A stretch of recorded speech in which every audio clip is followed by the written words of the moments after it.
This is Newsroom on SABC News. Hello and welcome from Johannesburg here in South Africa. My name is Eben, Jansen. This show, of course, live broadcast from our studios in Auckland Park. We also stream live on YouTube as we speak, really, with a whole show then available on our YouTube channel all of the time.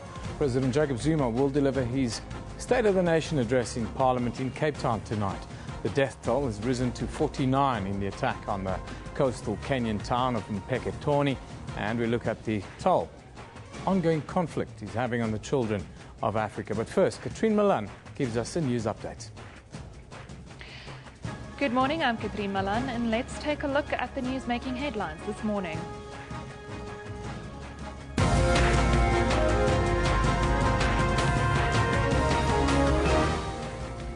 Parliament has been abuzz with preparations and nothing is being left to chance for the State of the Nation address. President Jacob Zuma will make his first public appearance in over a week when he delivers his 7th State of the Nation address this evening. He is expected to focus on the economy when he opens Parliament at 7 p.m. tonight.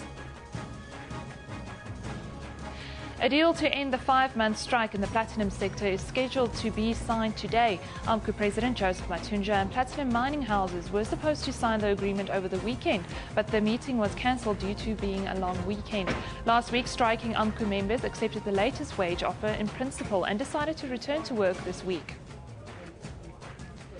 Somalia's Al-Shabaab rebels have warned tourists and foreigners to stay away from Kenya. This after the group claimed responsibility for Sunday night's attack on a Kenyan coastal town that left 49 people dead. And moving abroad, the United States is deploying up to 275 troops in Iraq as the country struggles to contain a rebellion by a radical Sunni Muslim group. While the US has indicated that it's open to the possibility of airstrikes in Iraq, the United Nations has warned that any such action will have to be in compliance with international and human rights law. Then in sport, it was a disappointing start for African teams at the 2014 FIFA World Cup in Brazil. African champions Nigeria could not produce a performance good enough in their Group F match to beat Iran as the two played out to the first goalless draw. Then the US got a dream start to their World Cup campaign, securing a dramatic 2-1 Group F win over Ghana.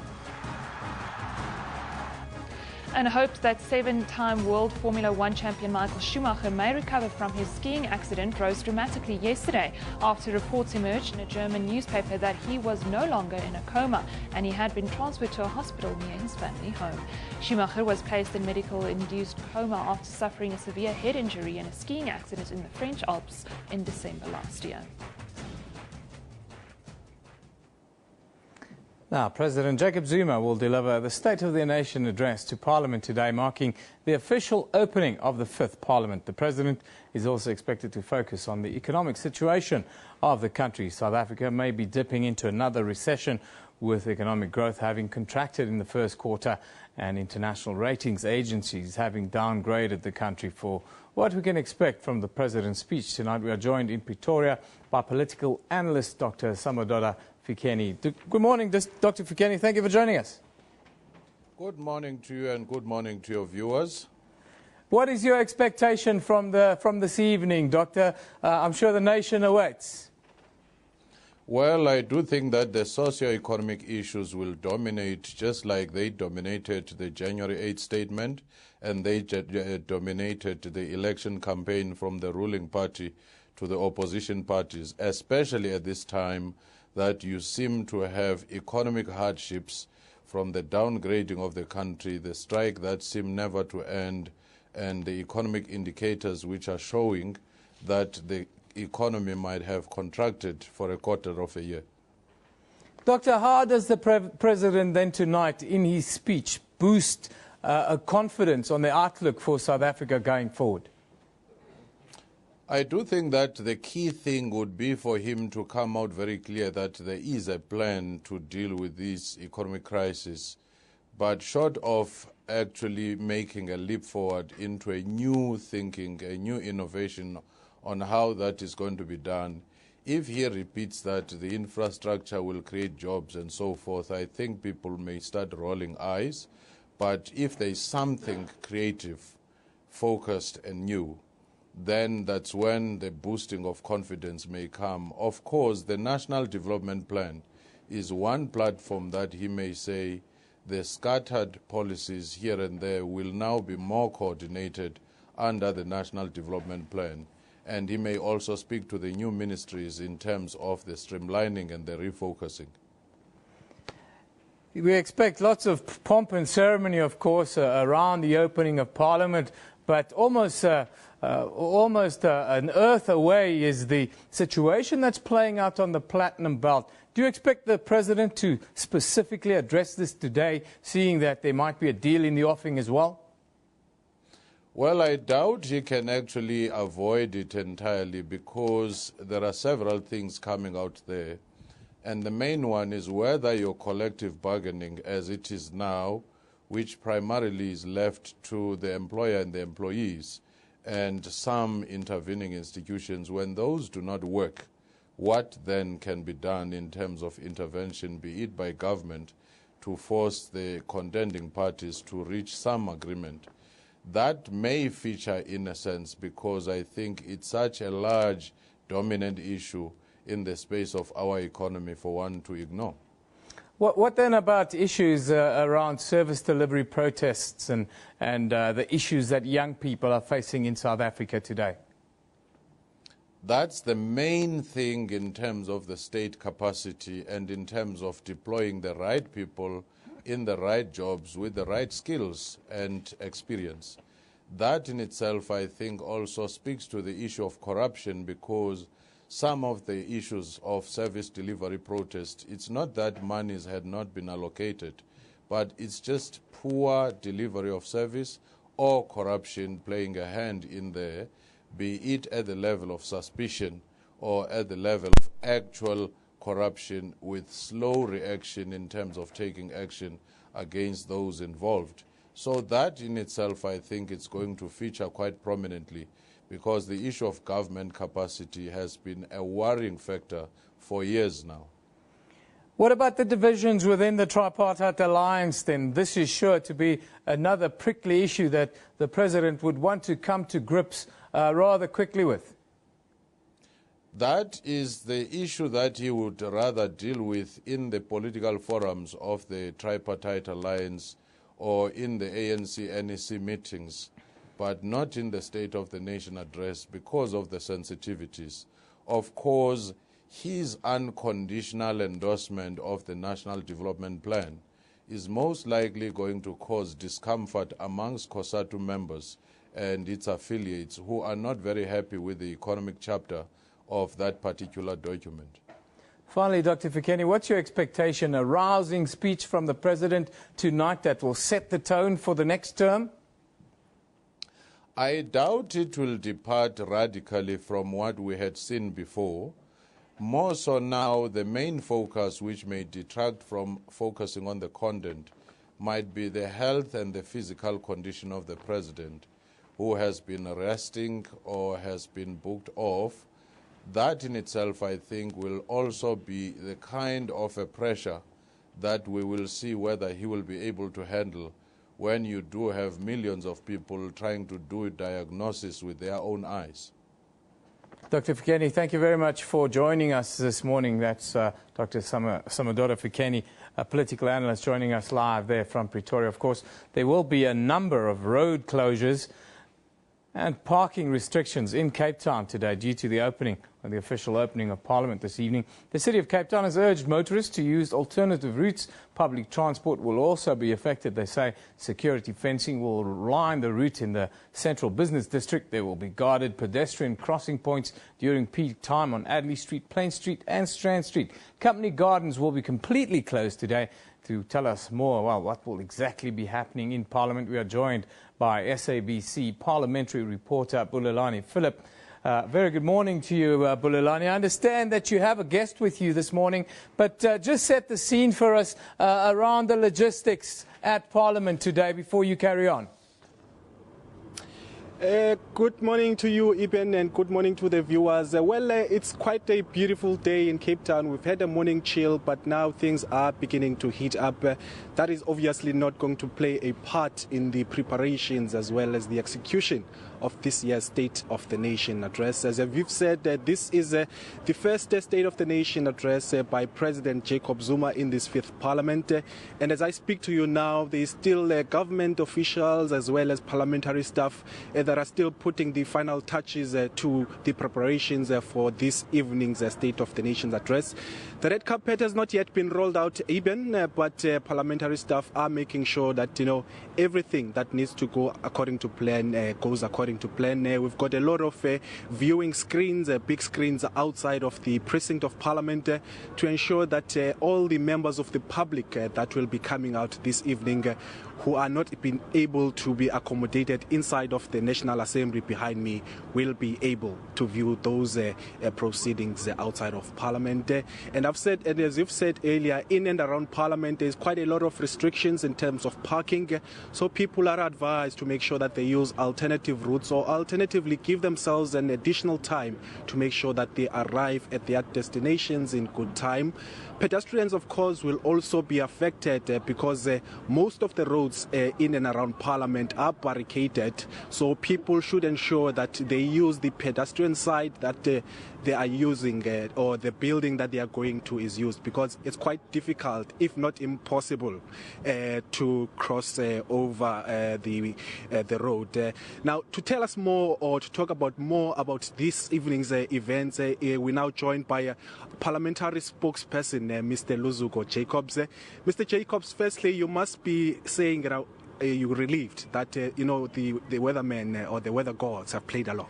There's no two ways about it. It's good to see that the heavens are smiling upon us, giving us respite, because we know for the past 2 weeks it's been particularly cold and it's been rainy in Cape Town. But to look at the beauty of this day, it looks like the heavens are part of this experience today to give us this relief. Of course, we had planned for any eventuality, but it's always good because, you see, when you're going to have the event taking place under these conditions, then it means that you can basically implement all the elements of the State of the Nation address, which make the State of the Nation address what it is, a truly South African experience. So we're particularly relieved to see the weather playing along and giving us the respite that we so desired. Now, of course, we see that the red carpet and the guard of honor has not yet been fully implemented. At least, at what time are we expected, to see the final cut made? It will be at around 3:30 this afternoon that you're going to see the arrivals of the various categories of people that we expect here. Parliament manifestly belongs not only to its members but to all South Africans. This is actually thanks to the inheritance from former president, the father of our nation, Madiba, who bequeathed to us this element of public participation in the State of the Nation address. So those categories of people from the public are going to start arriving at 3:30. People from the army who are going to be setting up, the entertainers who are going to be providing entertainment, all those are going to start arriving at around 3:30. The setting up of the various stages is also going to start happening at that time. It's only at 5 o'clock in the early evening that we're going to roll out the red carpet on Parliament Street. And it's going to be open. Our members of Parliament will arrive at that time. It will be open for crossing and the cultural activities that take place along the red carpet, including the photography. There are lots of photogenic people on this day in the precinct of Parliament. So it's all going to be happening at that space where the crossing of the red carpet is permissible. But at 6, the red carpet crossing will be closed. At that time, we expect all the members of Parliament, including guests who are going to be going in the gallery, in the chamber, to be seated, and we're about to start. In fact, around that time, the processions will also start. We've got several processions, including members of the judiciary. We have got provincial speakers, and we have got the provincial premiers, who are also going to be walking up the red carpet. Now, this evening's event is also not always about the high and mighty. There's quite a huge emphasis as well on the participation of civil society. Now, how is that going to be unfolding? It's not an add-on. It's an essential component of the State of the Nation address. This is what this event has evolved to become. Instead of it being the exclusive gathering of a few, which is what it was before democracy, former President Nelson Mandela made a point that members of the public are part of this. So we have got different guards. We have got the civil guard, which consists of people coming from all walks of life, who are going to be there. We have got the junior guard of honor. This is part of our investment in democracy. Young people who are going to come very close to their leaders and to become part of this experience. We also have got eminent persons. These are people who would have made a contribution in their communities, and they are drawn in collaboration with the provincial legislatures in identifying them and bringing them over. Those are the people who the president will meet, greet, and acknowledge in the course of his walk to the chamber. So that constitutes the public element. But also, you'll recall that the State of the Nation address, it's unthinkable now that it used to happen in the morning, but now it's happening in the evening, and that is not without reason. And the major reason for that is to afford South Africans as much as opportunity as possible to be part of the State of the Nation address. It is not just something that is about them. It is something that is for them. It is something that is by them. So they are now afforded an opportunity to be home and to listen to the message, which really is about their daily lives, which really is about their future, that the president will deliver in presenting his State of the Nation address. And we're seeing also quite a huge amount of emphasis on security. It's quite difficult, or takes a little bit of longer time to come into Parliament. Look, that is a necessary, I don't want to say necessary evil, but it's a necessity. State of the Nation address is the one event where you have got all arms of state represented here. You've got your judiciary here, you've got your legislature here, you've got your executive here, all gathering under one roof. But it's not only that. You've got members of the public here, you've got your business leadership here, you've got leadership from religious sector here. Every sector of society is here. So it's necessary. You've got your foreign dignitaries here. With all the things that we get to see elsewhere, not in our country, it is because of the good work of the men and women who look after your security, after your safety. So sometimes we have to abide by this, but also in making sure that we accommodate everybody, we make sure that we communicate as effectively as possible with businesses and communities around Parliament with regard to that. We're going to have to leave it at that. Mr. Luzuko Jacobs, the spokesperson for Parliament, explaining to us that it's all systems go for this evening's State of the Nation address. On that note, it's back to you, Eben, in the studio. Thank you, Bulelani. Wonderful pictures coming there out of the mother city. Beautiful day in Cape Town. It's almost like it's on cue for the president to make his State of the Nation address this evening. Of course, President Jacob Zuma will make his first public appearance in over a week when he delivers his 7th State of the Nation address this evening. He's expected to focus on the economy when he opens Parliament at 7 o'clock. Parliament has been abuzz with preparations, and nothing, as you saw, is being left to chance. It's been all hands on deck this long weekend, putting on the final touches and rehearsing the pomp of the presidential procession. Security is also being beefed up as hundreds of people will descend on Parliament for the occasion.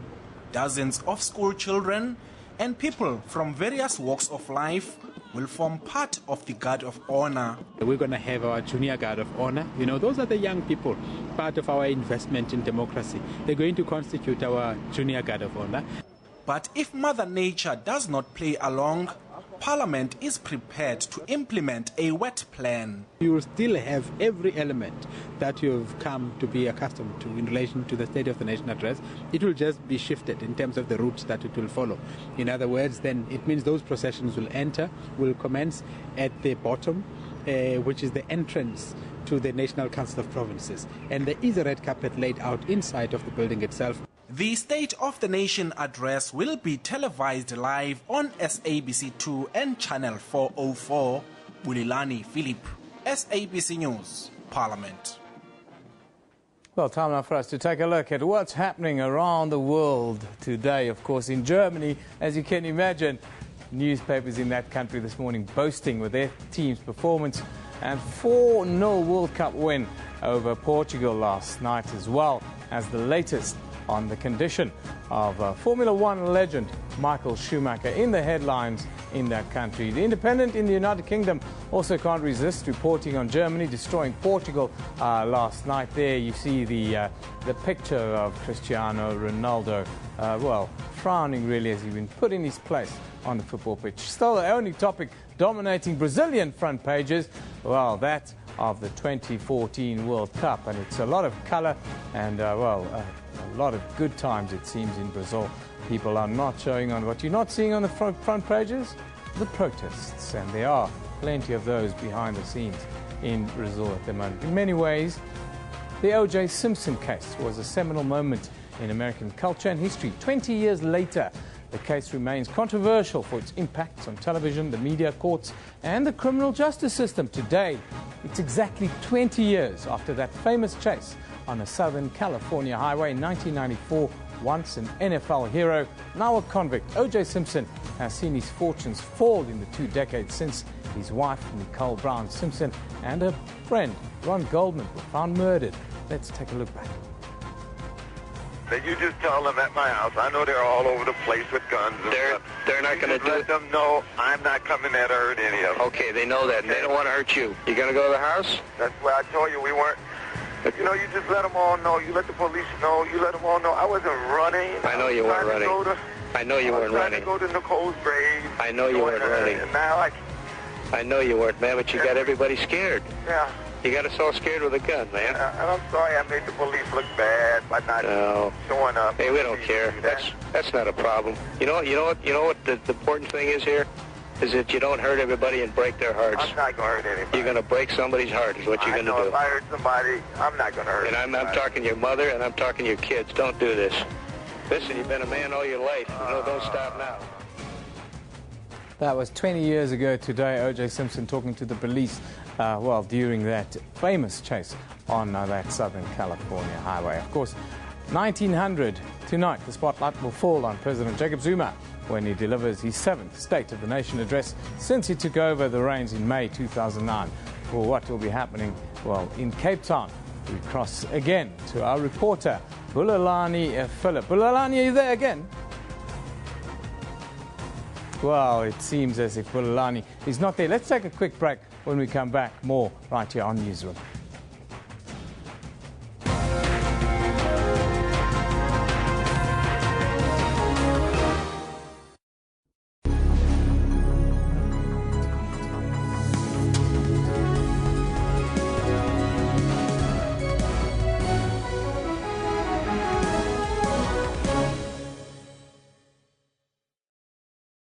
Your World provides trusted world, continent and local stories. We deliver breaking news from across the globe and information on the latest top stories on business, technology, politics and sport.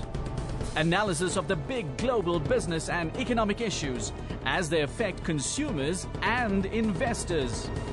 Make sure you don't miss Your World, weekdays between 11 and 12 midnight. We keep the nation fully informed.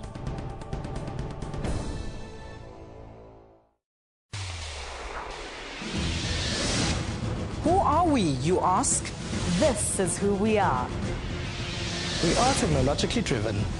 We are unashamedly Afrocentric. We advise you not only on legal matters, but on health issues as well. We bring imagination to life. We celebrate arts and culture and lifestyle. We tackle life challenges head on. We dig deep. We probe. We question. We invite you to take a view from our house, as we tell it without fear, separating fiction from factual. We are the SABC News Channel. All news, all global, all the time.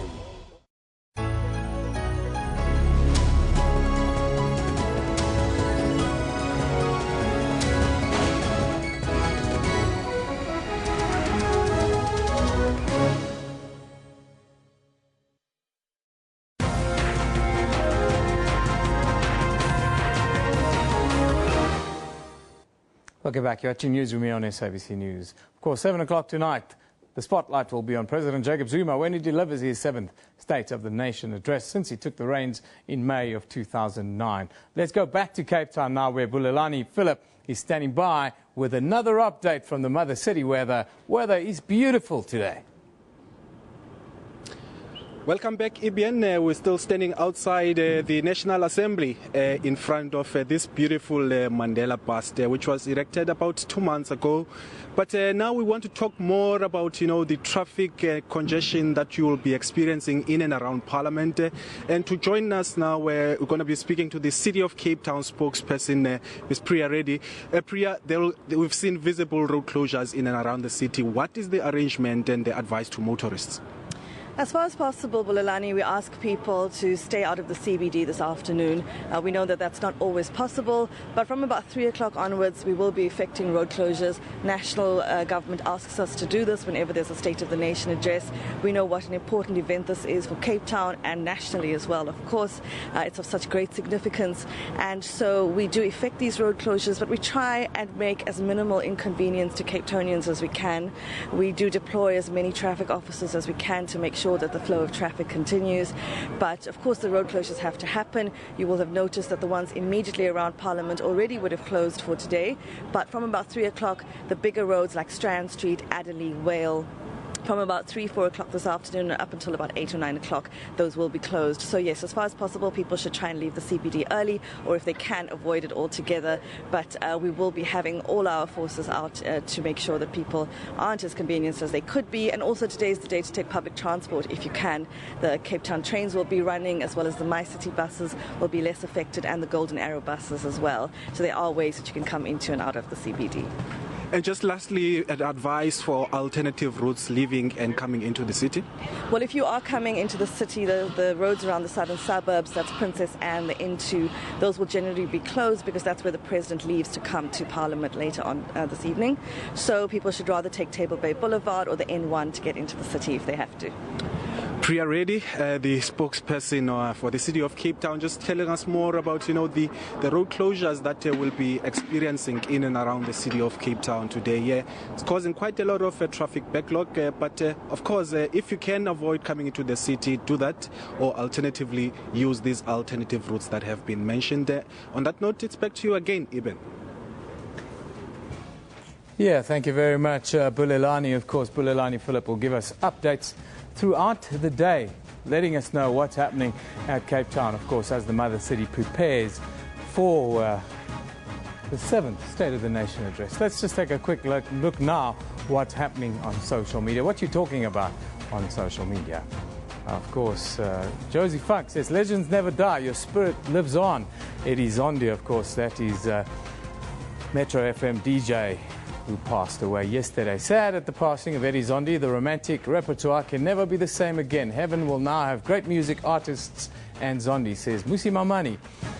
June 70 says, we will miss you. May your soul rest in peace. Crying, she says. Solana Ciliani says, Sundays will never be the same. Of course, everyone's remembering Eddie Zondi. There we have a picture of the legendary Metro FM DJ who passed away yesterday. Let's take a look now at our Facebook page. Today, you will see there that emergency teams continue the search for people after runaway fires gutted thousands of hectares of land in parts of KwaZulu-Natal and the Eastern Cape. Then read more on Cape Town getting ready for President Jacob Zuma's State of the Nation address tonight. Also there, we at Newsroom send our condolences to the family and friends of Metro FM DJ Eddie Zondi, who passed away yesterday after complaining of chest pains.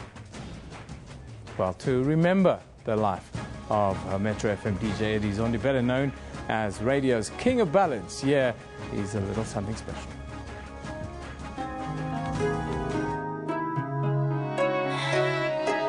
I bet you never imagined that one day you'd look around and I just wouldn't be there.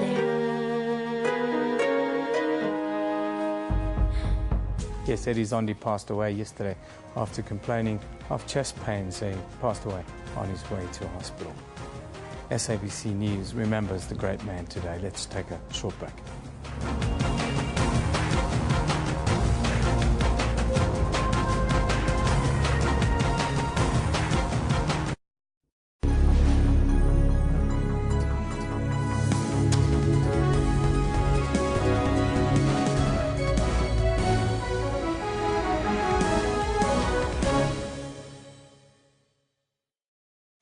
Platinum producer Lonman says it may be forced to restructure its Rustenburg operations. That's if its employees fail to accept the company's latest wage offer and return to work. We are concerned about things like strike action that become disruptive and lead to job losses. NUMSA members downed tools demanding better working conditions. NUMSA have called upon other members to embark on secondary strike. Your world, weekdays between 11 and 12 midnight. The Kenyan actress is the first from her country to win an Academy Award. Her Best Actress Oscar win has inspired many in Kenya. Nyong'o's victory has made the headlines in all of the country's newspapers. This was Nyong'o's first role in a film after she had completed postgraduate studies in America. Players in South Africa's music industry will attend the music exchange program in Cape Town, South Africa. We as Africans, we have to embrace what is unique about us and about our music. That's Afro Showbiz News, Saturdays, 7:30 p.m. on SABC News.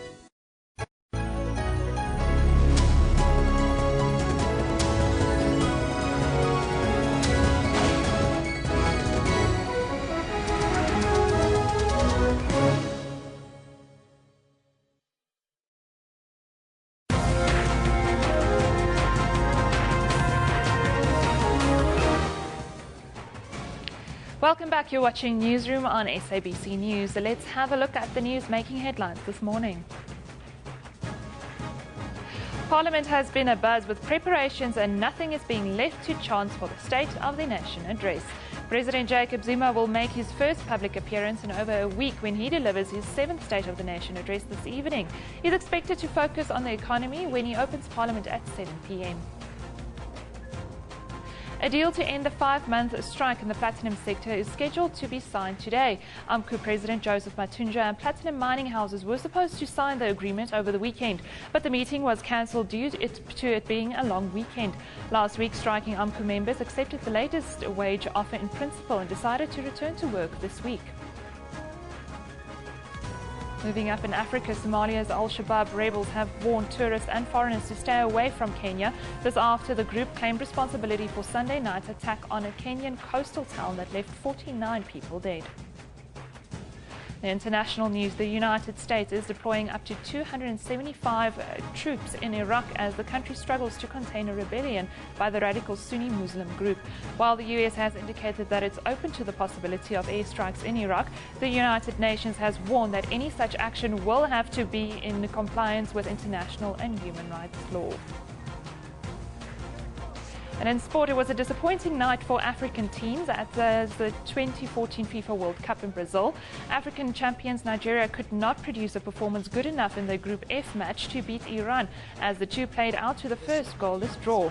Then the US got a dream start to their World Cup campaign, securing a dramatic 2-1 Group F win over Ghana.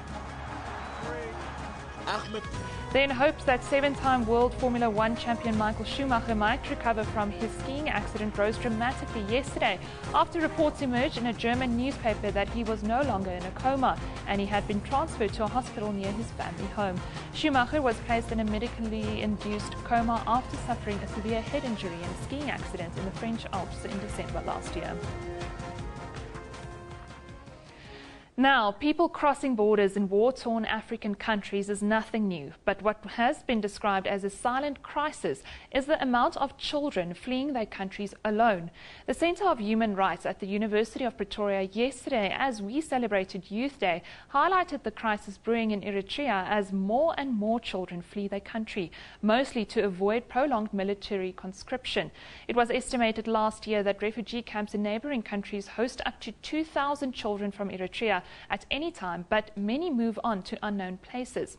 We are now joined in our Pretoria studio by Dr. Martin Siberwa from the UP Centre of Human Rights.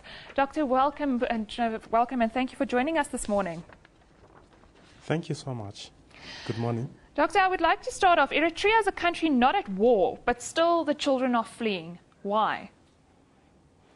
Well, Eritrea got independence in 1991, and the independence came out after a protracted 30-year war, which is one of the longest liberation wars, the longest liberation war that was experienced in Africa. And then there was a bit of peace between that time and 1998 when a border war broke out between Eritrea and Ethiopia. And then since that time, really, the human rights situation in the country has been very difficult for the people who live there. And the result of those challenges in Eritrea have seen children and adults leaving the country in large numbers, with Eritrea being one of the largest producers of refugees in the world. And never-ending military conscription is one of the problems that results in children leaving the country, and also the economic hardships that are faced by children and, of course, adults alike.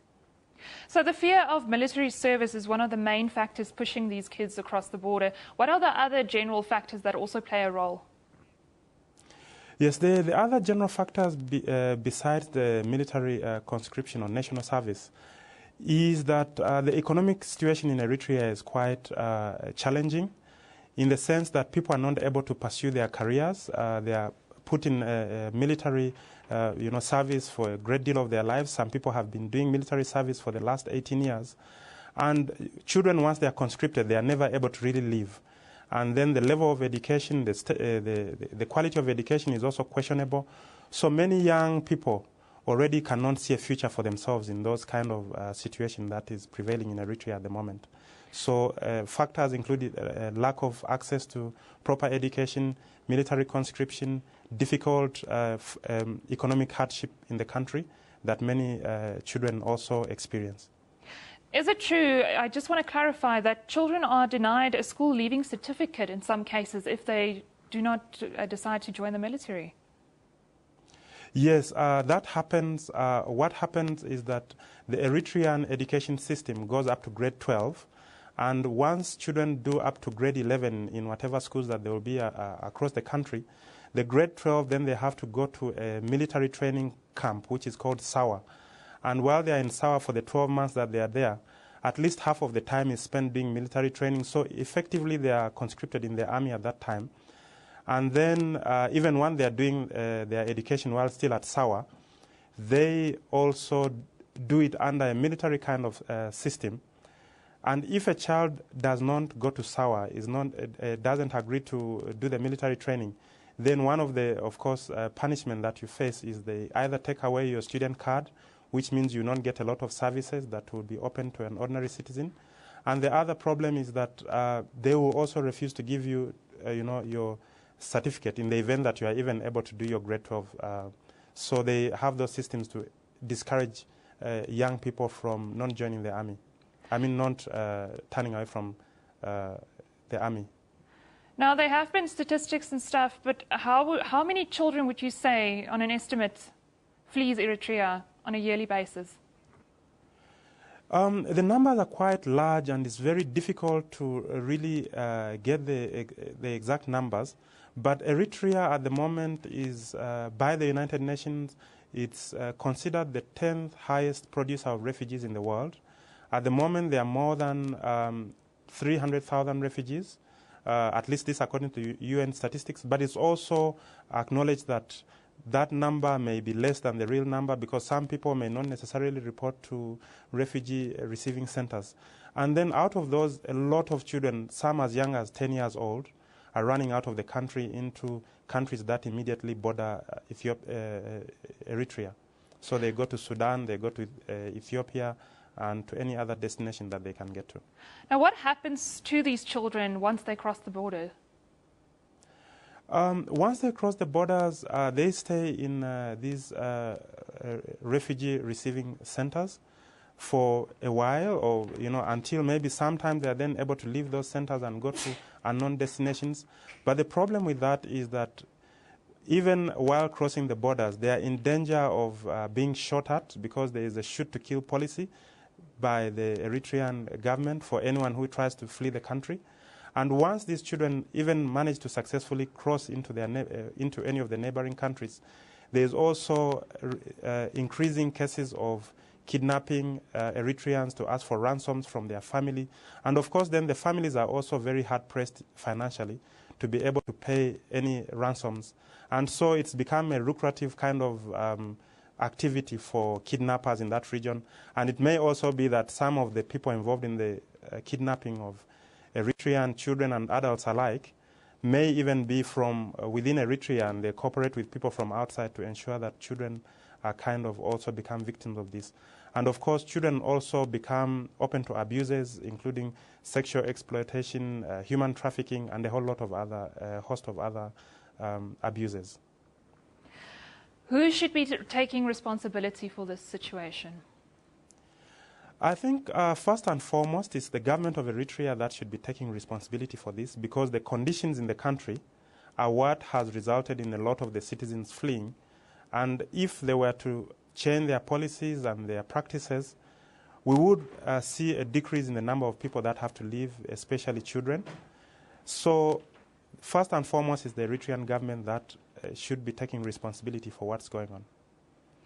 Well, Dr. Martin, thank you so much for joining us this morning. And that was Dr. Martin Subirwa from the University of Pretoria's Centre of Human Rights, talking about the silent crisis brewing in the north of Africa, with children fleeing the borders from war-torn countries. Eben, back to you. Oh, thanks very much, Katrine. Top story is Somali's Al-Shabaab rebels have warned tourists and foreigners to stay away from Kenya. The group has claimed responsibility for Sunday night's attack on a Kenyan coastal town that has now left 49 people dead.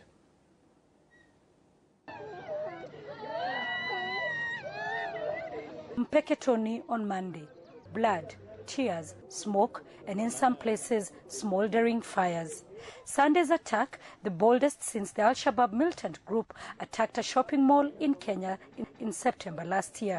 Those lucky to survive nursing wounds in various hospitals in the area. It's pathetic. It's pathetic.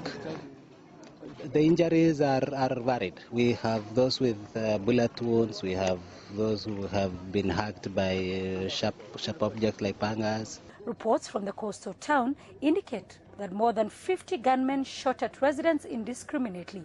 Most of those killed were watching the World Cup or were out on the streets. 2 hotels, a police station and a petrol station, and several vehicles were burnt in the attack. Kenya has been victim of several terrorist attacks since the Kenya Defence Forces entered Somalia 3 years ago. Sarah Kimani, SABC News, Kenya. Well, for the latest after the attack, we now are joined on the line from Nairobi by SABC's East Africa correspondent Sarah Kimani. Good morning, Sarah. Good morning. Sarah, just give us the latest after the attack there over the weekend. Well, there's been fresh attacks last night. We understand that they attacked an area called Promoko, just a few kilometers from Mpeketoni, where Sunday night attack happened, and it killed 15 people. Interior Security Minister Joseph Lenku has just left Mpeketoni on his way to Promoko to assess the damage and actually verify the number of people that have been killed.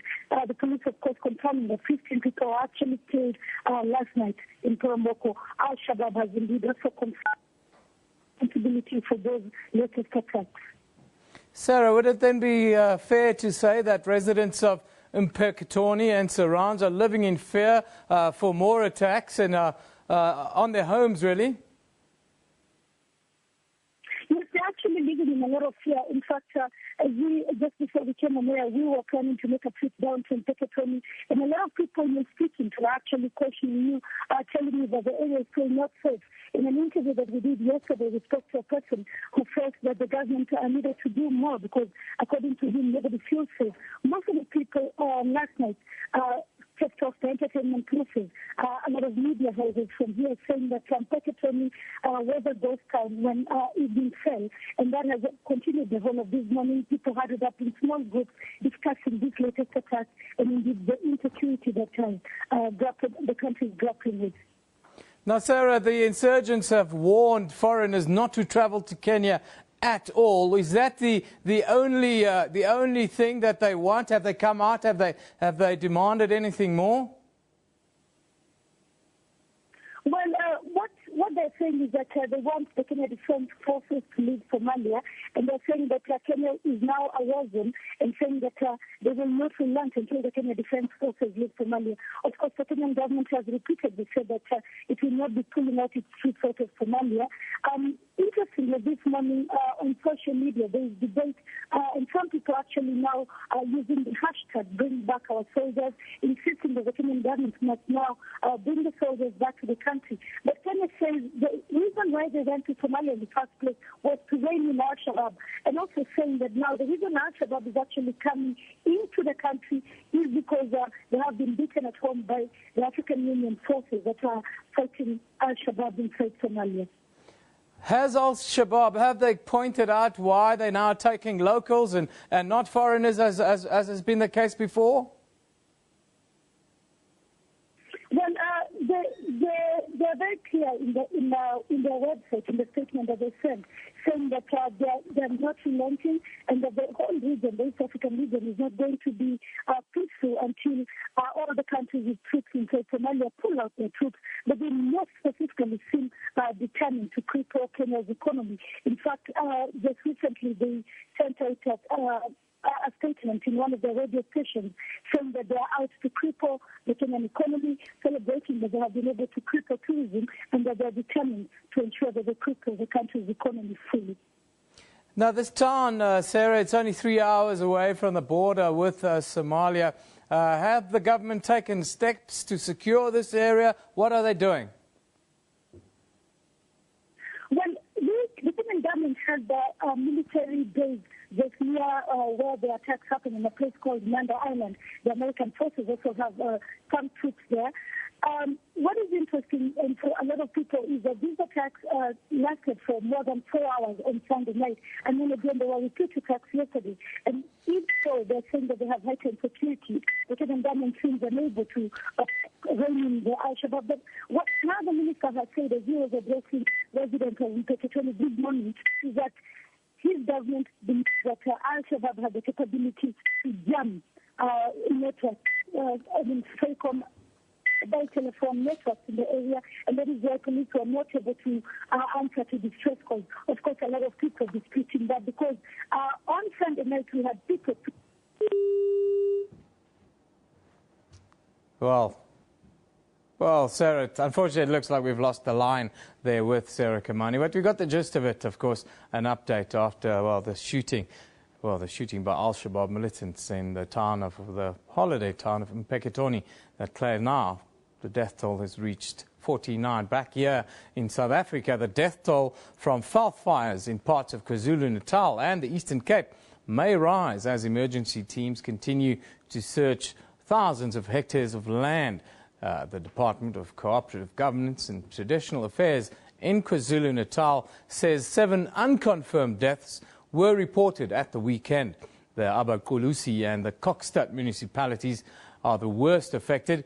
The department has urged people to remain on full alert as the fire index remains in the dangerous zone. Time now for a final look at what you are talking about on social media, of course, at SABC Newsroom. That's where you can contact us. On Twitter, that's where you send your pictures. That's where you send your contributions. Of course, World Cup, very much on people's minds. Salileji Alexander says, Ghana knows how to play football and I don't understand how they are not African champs. World Cup 2014. Unfortunately, Ghana were beaten soundly by the Americans last night, 2-1. A big setback for the African push at the World Cup. Nigeria played their worst game under Keshi yesterday. The last time I saw them play that bad was during SM qualifiers under Christian Chukwu. Okay, there's obviously a bit of historical context there. Sonina Sanchez says, the USA beat Ghana? No, I wanted Ghana to win. They love football there. Does anybody really care about the World Cup in the US?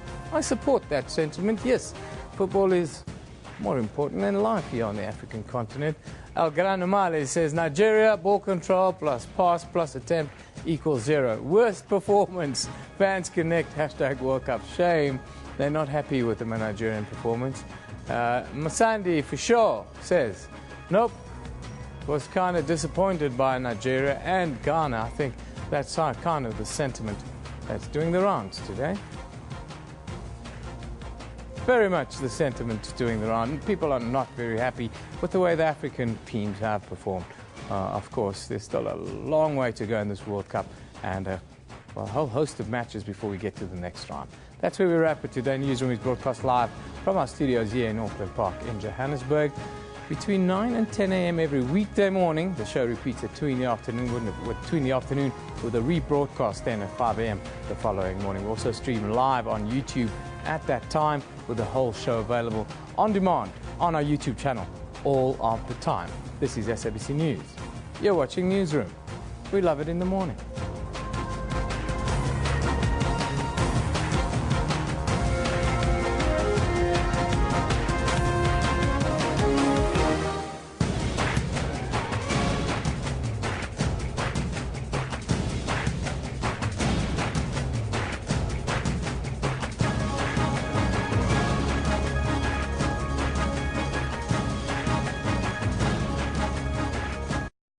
We've seen the last of you in politics.